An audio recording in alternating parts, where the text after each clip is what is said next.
চিঠির পর কালিয়াগঞ্জ বুনিয়াদপুর রেল প্রকল্পে জমি অধিগ্রহণ বিষয়ে নড়েচড়ে বসল উত্তর দিনাজপুর জেলা প্রশাসন। জমি অধিগ্রহণের কাজের জন্য প্রয়োজনীয় কর্মী নিয়োগ করতে জারি হয়েছে বিজ্ঞপ্তি।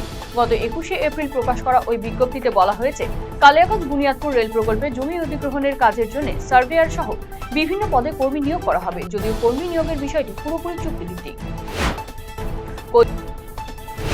কোচবিহার শহরের বিসর্জন ঘাট এলাকায় তোরসা নদীর পাড়ে থাকা কলা বাগানে বাইসন দেখতে পাওয়ায় এলাকায় চাঞ্চল্য ছড়িয়েছে। সূত্র মারফত জানা গিয়েছে, পাতলা খাওয়া জঙ্গল থেকে বের হয়ে হয়তো লোকালয়ে প্রবেশ করেছে বাইসনটি। তবে বন দপ্তরের পক্ষ থেকে এই বিষয়ে কিছু জানানো হয়নি। মাধ্যমিকের 5 কৃতী ছাত্রছাত্রীকে সংবর্ধনা জানালো কালিয়াগঞ্জ প্রেস ক্লাব। রবিবার রাতে তাদের বাড়ি থেকে সংবর্ধনা জানান প্রেস ক্লাবের সদস্যরা।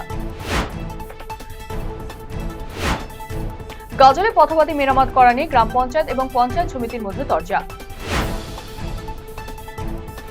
মালদা ও উত্তর দিনাজপুর জেলার বিভিন্ন জায়গায় রবিবার বিকেল থেকে হচ্ছে বৃষ্টিপাত। সোমবার দুপুরে গাজলেও মুষলধারে বৃষ্টি হয়। এতে তীব্র তাপপ্রবাহ থেকে কিছুটা হলেও স্বস্তি নিঃশ্বাস ফেলেন সাধারণ মানুষ। আবহাওয়া দপ্তর সূত্রে জানা গিয়েছে, ওড়িশা, পশ্চিমবঙ্গ, অন্ধ্রপ্রদেশ উপকূল পর্যন্ত বিস্তৃত 3টি ঘূর্ণবর্ত তৈরি হয়েছে। আর এর জেরে গোটা রাজ্যে কয়েকদিন বিক্ষিপ্তভাবে বৃষ্টিপাতের সম্ভাবনা রয়েছে। সমবায় সমিতি নির্বাচনে সবকটি আসনে জয়ী হল তৃণমূল কংগ্রেস। খাতায় খুলতে পারল না বিজেপি। জয়ের পরে বিজয় উল্লাসে মাতল তৃণমূল কংগ্রেসের কর্মী সমর্থকেরা। রবিবার 12ঘড়িয়া গ্রাম পঞ্চায়েতে সমবায় সমিতি নির্বাচন অনুষ্ঠিত হয়। সেখানে সব আসনেই প্রার্থী দিয়েছিল তৃণমূল এবং বিজেপি। কড়া পুলিশি প্রহরার মধ্যে দিয়ে ভোট গ্রহণ চলে। ভোট শেষ হওয়ার পর দেখা যায়, গণনাতে তৃণমূল কংগ্রেসের 6 জন প্রার্থী বিপুল ভোটে জয়লাভ করেছে। বিজেপি খাতা খুলতেই পারেনি। ডুয়ার্সের নাগরাকাটায় প্রায় 350টি পরিবার তৃণমূল কংগ্রেস ত্যাগ করে বিজেপিতে যোগদান করলো। এমনই দাবি করলো বিজেপি নেতৃত্ব। বিজেপি নেতৃত্বের আরো দাবি, ওই চা বাগান তৃণমূল শূন্য হয়ে গেল। উত্তর দিনাজপুর জেলা শিল্প কেন্দ্রের উদ্যোগে বিশেষ সরকারি সহায়তা প্রদান কর্মসূচি গ্রহণ করা হলো রায়গঞ্জে।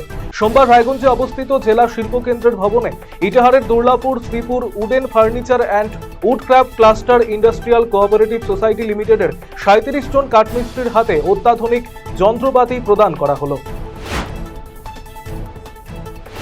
শিলিগুড়ির ইসকন রোডের বাঁশছাড় মোড়ের একটি মোবাইলের দোকানে দুঃসাহসিক চুরির ঘটনায় চাঞ্চল্য।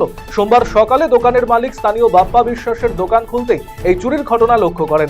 সাথে সাথে শিলিগুড়ির ভক্তিনগর থানায় ফোন করে বিষয়টি জানিয়েছেন তিনি। কয়েকদিন পরপর ইসকন রোডের মতো ব্যস্ততম রাস্তায় চুরির ঘটনায় আতঙ্কিত এলাকার ব্যবসায়ীরা। বৃষ্টি হলেই জল জমে মাটির রাস্তায় চলাচল করতে গিয়ে দুর্ভোগে পড়তেন এলাকাবাসীরা। এলাকাবাসীদের যাতায়াতের সুবিধার্থে মালদার চাঁচলের মালতীপুরের ধানগাড়া পঞ্চায়েতের শোলমারি কংক্রিটের পাকা রাস্তার কাজের শিলান্যাস করা হলো সোমবার।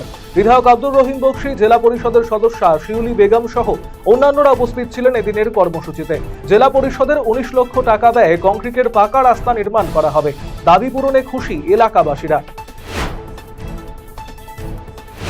এক মহিলার ঝুলন্ত মৃতদেহ উদ্ধারকে কেন্দ্র করে চাঞ্চল্য ছড়িয়ে পড়ল ইটাহারে। জানা গিয়েছে, মৃত ওই মহিলার নাম টুগুন টুডু। খবর পেয়ে তড়িঘড়ি ছুটে আসে ইটাহার থানার পুলিশ। এরপর মৃতদেহটি উদ্ধার করে রায়গঞ্জ গভর্নমেন্ট মেডিকেল কলেজ ও হাসপাতালের মর্গে পাঠানো হয়। মহাতীর্থ লক্ষ্মীনারায়ণ মেলা শুরু হয়েছে রায়গঞ্জ ব্লকের পারধা গ্রামে।